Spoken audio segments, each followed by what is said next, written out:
Awal mula saya membuat usaha ini itu adalah karena suami di PHK, Kak. Saya waktu itu resign dari Indofood, berarti usahanya jalan 1 bulan. Jadi 1 bulan itu baru kekumpul ya 4-5 kali gaji saya di Indofood lah. Terus saya akhirnya udah keluar aja, tekunin ini aja gitu. Kalau waktu saya awal resign, orang tua itu justru tahu saya resign setelah usaha ini jalan 3 bulan. Karena dari awal saya mau buka usaha, orang tua tuh menyayangkan, kenapa sih kamu tak sekolahin tinggi-tinggi kok malah jualan, kok malah istilahnya tuh kalau orang Jawa ngopain ini duit receh ya. Kamu kenapa sih kok malah milih jualan kaki lima, padahal ternyata dari jualan kaki lima ini tuh justru malah bisa kebeli rumah yang sekarang saya tempati gitu. Alhamdulillah, berarti 7 bulan saya jualan, jalan 7 bulan saya udah bisa kebeli rumah cash. Selain rumah, alhamdulillah sih motor. Perkenalkan, nama saya Vita, saya bekerja sebagai owner es coklat Panjang Umur Semarang. Halo teman-teman, ikut aku lihat kegiatan hari ini yuk.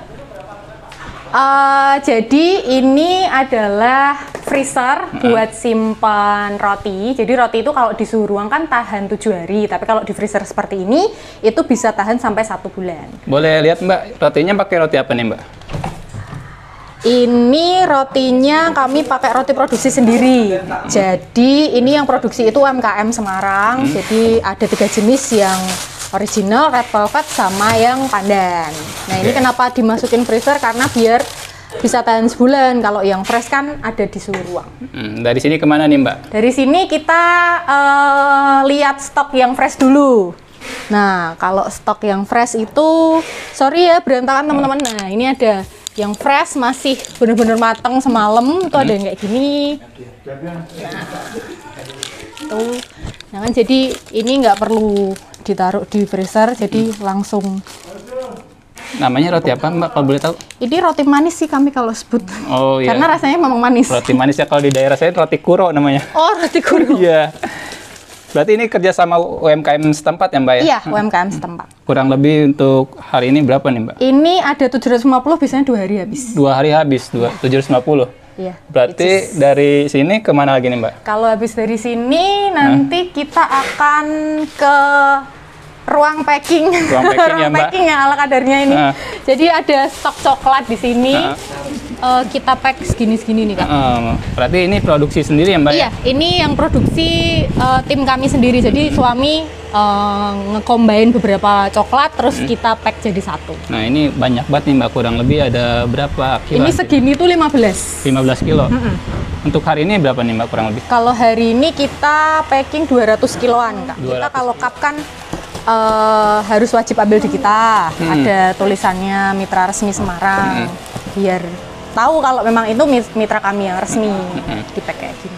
Kalau tuh apa tuh Mbak? Itu yang sana stokis kami ya. Jadi ini ada stok cup, ada stok topping.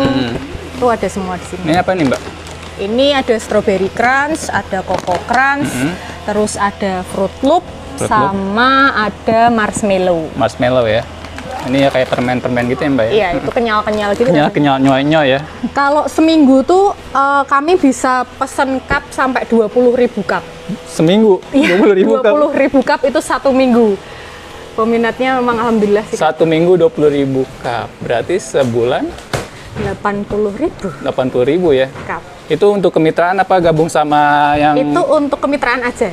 Kalau buat Mbak sendiri, yang cabang, sekarang buat berapa? Semarang itu paling 1 minggu 10.000. 10.000. Kalau yang punya Mbak sendiri? Iya, yang Semarang 10.000 1 minggu. Itu bukan kemitraan ya? Enggak. Punya pribadi ya? 1 minggu tuh 10.000. 10.000 2 minggu. Oh, 2 minggu 10.000. Berarti sebulan 20.000-an. 20.000. Berapa nih coklatnya? 7. Ini buat pengiriman kemana nih Mbak? Ini Ciwastra. pengiriman ke Ciwastra, Kak. Bogor. Ciwastra mana sih? Jawa Barat ya?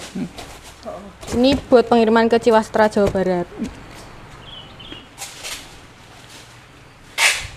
Berapa kilo Mbak?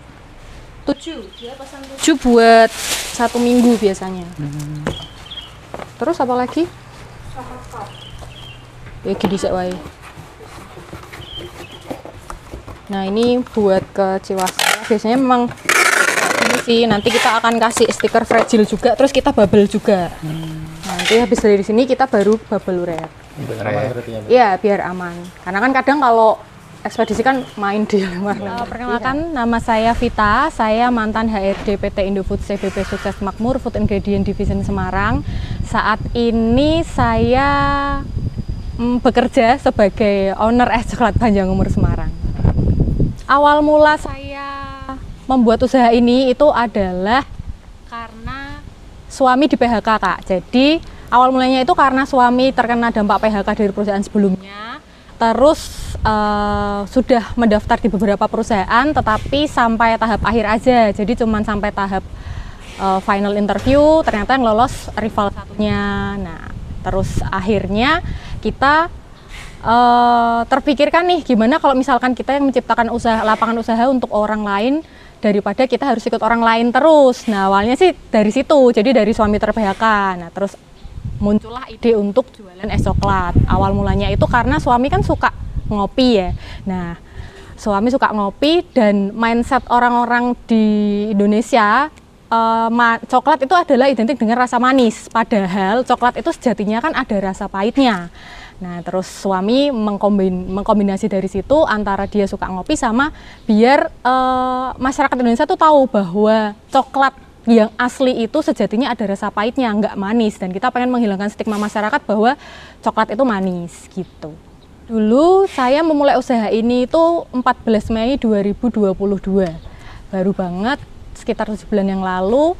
Awal mula buka itu alhamdulillah kita bisa sold 15 liter. Itu udah seneng banget tuh, karena saya dulu cuma target suami gini, yang dulu yang jaga standnya kan suami, karena biar beliau ada pekerjaan positif gitulah yang menghasilkan. Yang penting saya masih ikut ke pabrik, suami ada kerjaan. Nah, 15 liter itu udah seneng banget. Itu sekitar omsetnya 1 jutaan, itu udah seneng banget. Lah, ternyata di hari kedua dan ketiga itu membludak sampai kita itu di hari keempatnya saya ngitung malamnya ternyata kok udah balik modal. Padahal awal mula kita tuh cuman yang penting bisa buat bayar listrik lah gitu. Ternyata kok malah dikasih Tuhan lebih dan lebih. Hari kedua itu bisa 30 liter, hari keempatnya itu, hari ketiganya itu 40-an kayaknya. Padahal baru 3 hari ya Mbak? Iya, baru 3 hari. Balik modal ya Mbak ya? Alhamdulillah.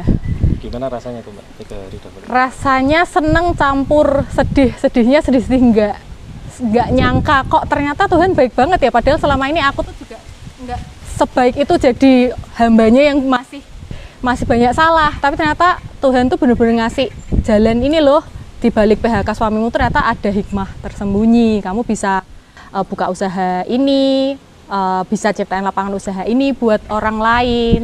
Dulu modal pertama itu 12 juta. 12 juta. Itu balik dalam waktu 3 hari. Ya, keseluruhan all in. Itu 12 juta. 3 hari balik modal? Iya. Sampai nangis ya waktu itu? Iya, malamnya itu waktu ngitung Excelnya itu sampai nangis. Karena nggak percaya orang targetnya, ya Mas, targetnya itu cuma sehari 200.000, kan berarti kalau sebulan bersih 6 juta, alhamdulillah ya bisa buat beli listrik dan lain sebagainya. Nah ini targetnya sehari 200.000 kok jadi berlipat-lipat. Sekarang tuh omset saya kalau sehari minimal hujan itu 2 juta, 2,5. Kalau ramai itu sampai 6-7 juta itu sehari. Per cabang? Per cabang yang saya punya. Kali 130 ya? Itu cabang kemitraan. Itu kemitraan. Kalau cabangnya sendiri ada berapa? Kalau cabangnya kalau cabangnya sendiri itu ada 3. Baru di Semarang baru ada 3, di Kudus baru ada 1, berarti 4. 4 cabang. Kemitraan.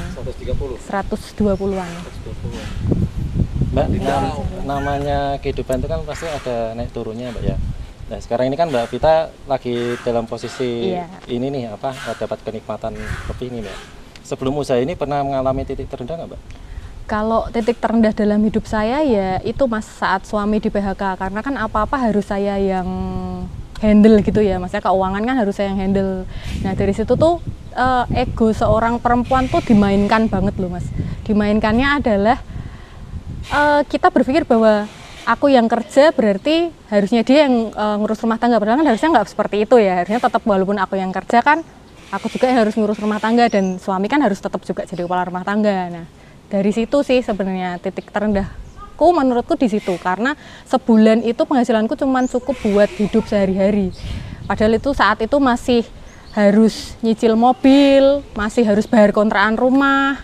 Aku tuh kerja 5 tahun jadi HRD di satu perusahaan itu belum bisa beli rumah, ngontrak itu Mas.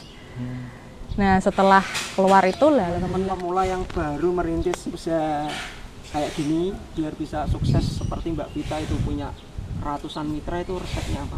Kalau resepnya yang pertama teman-teman harus berani keluar dari zona nyaman ya, karena sejatinya ketika kita hanya fokus pada zona nyaman kita, ya udah kita akan dapat hal-hal itu aja. Kita nggak dapat hal baru, kita nggak bisa belajar hal baru.